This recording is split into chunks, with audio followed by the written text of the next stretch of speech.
Wesh la mif, c'est le Futaku, j'espère que vous allez bien, moi en tout cas ça va super. Aujourd'hui on va parler du chapitre incroyable, qui est le 990.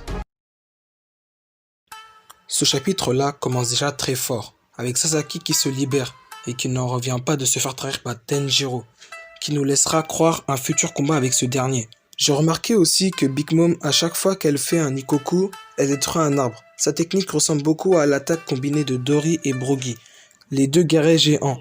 Je pense que ça a un sens que Oda veut nous montrer le lien que Big Mom a avec Elbaf. Je vais vous expliquer.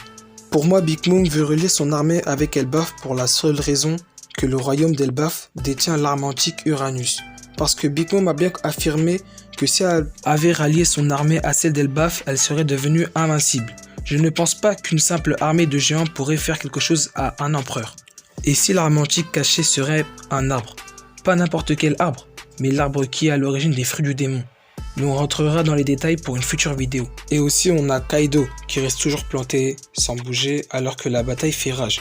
On a enfin la confirmation que Nekomamushi et Inuyarashi sont en forme Sulong, et qu'on a hâte de voir leur design et leur capacité. Du côté des supernovas, X-Drake et Basil Hawkins, on découvre qu'un certain homme a que 1% de chance d'être encore en vie demain.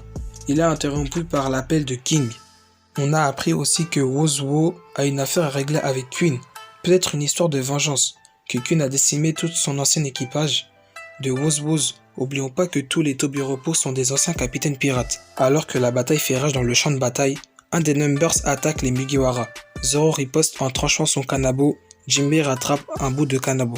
Alors que Luffy prend sa forme Gear Force Brownman, se fait un petit rappel qu'à Trailer Bark, ils se sont mis tous ensemble pour battre Ozu, et que maintenant c'est différent.